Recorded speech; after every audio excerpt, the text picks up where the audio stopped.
مشاهدي الأفاضل، طيب الله أوقاتكم أينما كنتم بكل خير. أحييكم وأقدم نشرة أخبار المساء من الفضائية الإثرية، أستهلها بالعناوين. إصابة 90 مواطنا بفيروس كورونا اليوم.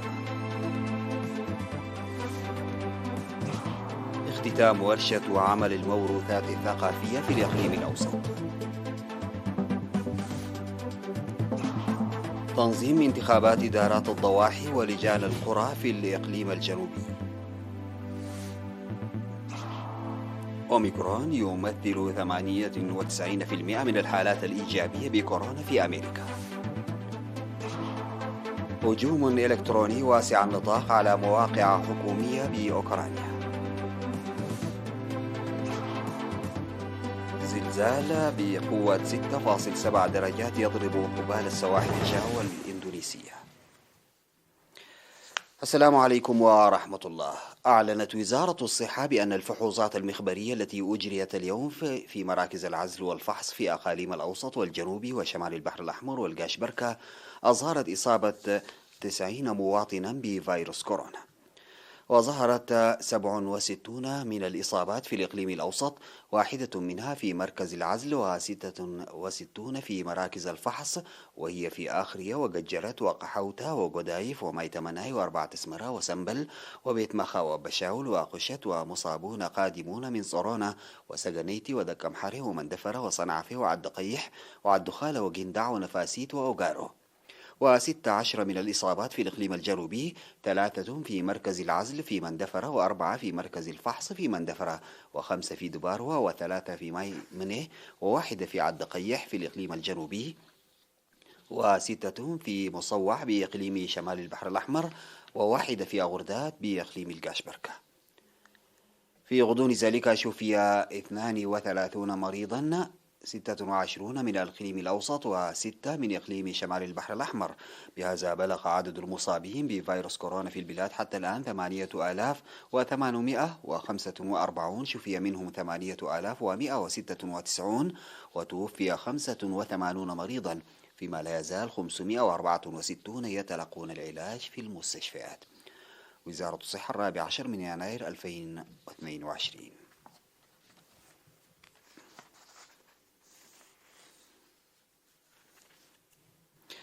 اختتمت يوم 14 من يناير ورشة عمل الموروثات الثقافية التي نظمها قسم الثقافة والرياضة في الإقليم الأوسط ليومين حول حماية التراث.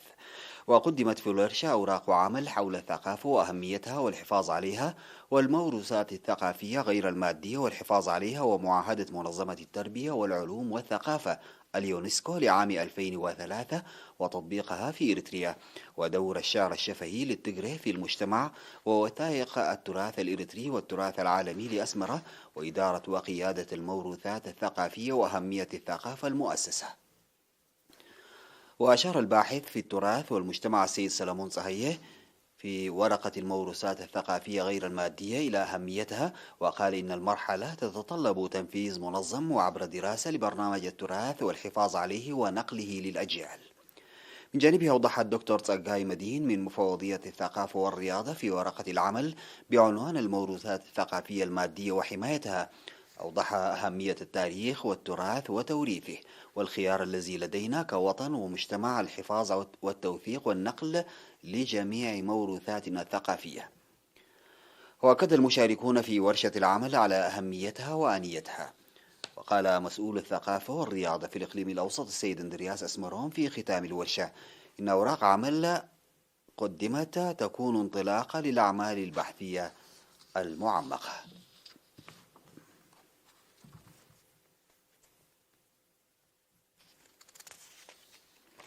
تجري من 12 من يناير وحتى 2 من فبراير انتخابات إدارات الضواحي ولجان القرى في الإقليم الجنوبي.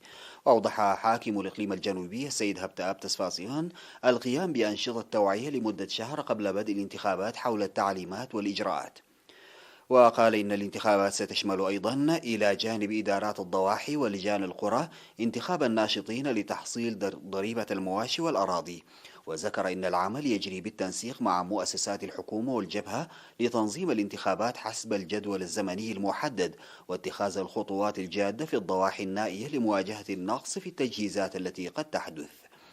ودعا مدراء الضواحي للقيام بدور رائد لتنفيذ وإنجاح البرامج التنموية والأمنية والاجتماعية والتنظيمية كرابط بين الحكومة والشعب، وحث المواطنين لانتخاب من يرون فيه القدرة والكفاءة. ونشد حاكم الإقليم الجنوبي السيد هبتاب تصفاصيون القيام بالمتابعة الجادة لتطبيق الإجراءات الاحترازية من وباء كورونا خلال إجراء الانتخابات.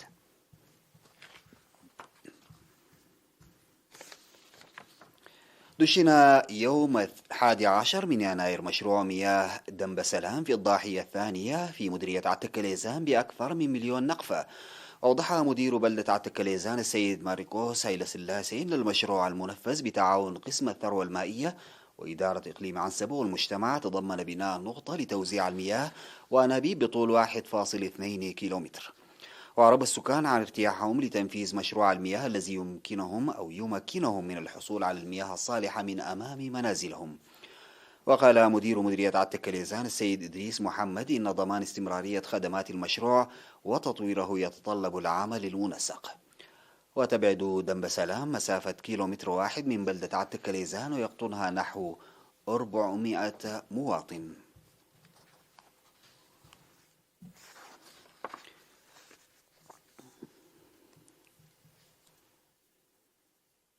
قيم الاتحاد الوطني للشباب والطلبة في إقليم شمال البحر الأحمر تنفيذ أنشطة تأطير فعالة لتوسيع تنظيم الشباب في مديريتي دهلك وأدوبحة العام الماضي. أوضح الاجتماع التقييمي المنعقد يوم 13 من يناير تقديم دورات تدريبية لرفع القدرات المهنية للشباب في تربية الدجاج والنحل والمحاسبة وصناعة شباك صيد الأسماك. وقال رئيس الاتحاد الوطني للشباب والطلبة سيد صالح أحمد دين إن التنظيم أساس مهام الاتحاد. من جانبه أشاد سكرتير الجبهة الشعبية للديمقراطية والعدالة سيد رزاني أدوناي بالمهام المنفذة داعيا الدفع بمشاركة المرأة مؤكدا على تعاون الجبهة مع الاتحاد. وتلقى المشاركون في الاجتماع محاضرة حول تطوير الذات وإدارة الوقت وتأثير وسائل التواصل الاجتماعي ودور الاتحاد لبناء الكادر المؤهل.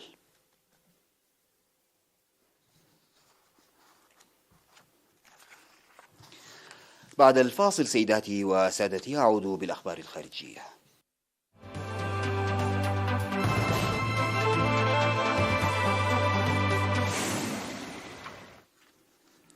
أكد فريق البيت الأبيض المعني بمواجهة جائحة كورونا أن الارتفاع الهائل في الإصابات بفيروس كورونا في الولايات المتحدة يرتبط إلى حد كبير بالمتحور أوميكرون، وأنه يمثل حاليا نحو 98% من الحالات الإيجابية في البلاد.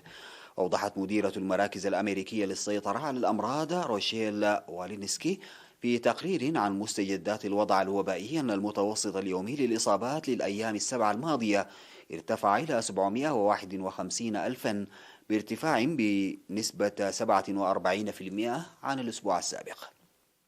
كما ارتفع معدل دخول المستشفيات إلى 19,800 في اليوم الواحد بارتفاع بنسبة 33% عن الأسبوع السابق. كما ارتفع متوسط الوفيات اليومية إلى 1,600 في اليوم بارتفاع بنحو 40% عن الأسبوع السابق. وظهرت الدراسة أن المصابين بأوميكرون الذين يتم نقلهم إلى المستشفيات تكون مدة إقامتهم أقصر مقارنة بالمصابين بالمتحور دلتا. ولم ينعكس الارتفاع الهائل في أعداد المصابين على أعداد الوفيات، حيث أن المتحور أوميكرون لا يؤدي إلى تدهور صحة المصابين بشكل عام بالمقارنة بالمتحور دلتا، وذلك رغم قدرة أوميكرون السريعة على الانتشار. أعلنت أوكرانيا اليوم الجمعة تعرضها لهجوم إلكتروني واسع النطاق على مواقع حكومية في ذروة التوتر مع روسيا. وقالت وزارة الخارجية الأوكرانية إن موقعها ومواقع عدد من الوزارات الحكومية الأخرى خارج الخدمة مؤقتا بسبب الهجوم الإلكتروني. كما أعلنت وزارة التربية والعلوم على صفحتها في فيسبوك أن موقعها الرسمي مغلق مؤقتا بسبب الهجوم الشامل الذي حصل ليلة 13/14 من يناير. وأوضحت الخارجية الأوكرانية أنه من السابق لأوانه استخلاص استنتاجات حول الهجوم الإلكتروني، لكنها أضافت أن هناك سجل طويل للهجمات الروسية في الماضي. وتعذر الدخول أيضا إلى مواقع وزارات أخرى منها وزارة حالات الطوارئ حسب ما لاحظت وكالة فرانس بريس. ويأتي الهجوم الإلكتروني على وقع انجراف الأزمة بين الدولة السوفيتية السابقة وروسيا إلى حافة الهاوية بعد تحذير من حرب وشيكة جاء على لسان وزير الخارجية البولندي يوم الخميس، حيث قال إن أوروبا تواجه خطر الدخول في حرب. وفي واشنطن قال البيت الأبيض إن خطر الغزو الروسي لأوكرانيا لا يزال كبيرا في ظل انتشار قرابة 100,000 جندي روسي، وستنشر الولايات المتحدة خلال 24 ساعة معلومات المخابرات تشير إلى أن موسكو ربما تسعى لاختلاق ذريعة لتبرير الغزو. وطالما شكت واشنطن ودول غربية من هجمات روسية إلكترونية على مؤسساتها، لكن روسيا كانت تنفي في المقابل علاقتها بأي هجمات.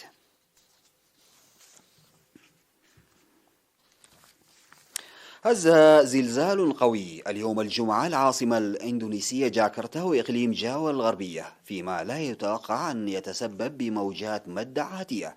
فقد قالت هيئة الأرصاد الجوية الإندونيسية أن زلزالا بلغت قوته 6.7 درجة ضرب قبال السواحل جزيرة جاوا اليوم الجمعة، الأمر الذي دفع بعض السكان في العاصمة جاكرتا إلى الفرار من المباني في حالة من الذعر.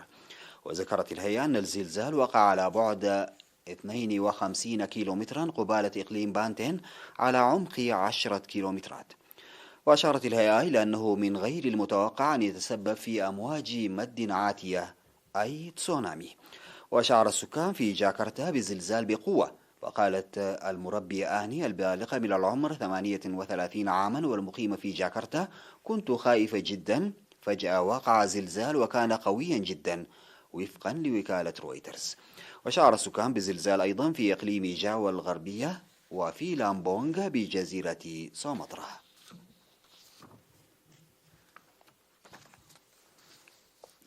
ختاما لنشرة أخبار المساء سيداتي وسادتي، أعود فأذكر بعناوينها.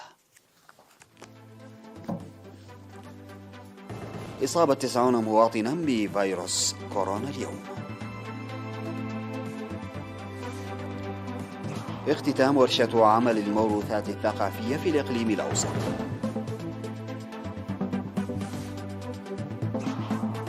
تنظيم انتخابات إدارات الضواحي ولجان القرى في الإقليم الجنوبي. أوميكرون يمثل 98% من الحالات الإيجابية بكورونا في أمريكا. هجوم إلكتروني واسع النطاق على مواقع حكومية أوكرانية. وزلزال بقوة 6.7 درجات يضرب قبال السواحل جاوا الإندونيسية. انتهت نشرة أخبار المساء. شكرا لمتابعتكم، السلام عليكم ورحمة الله تعالى وبركاته.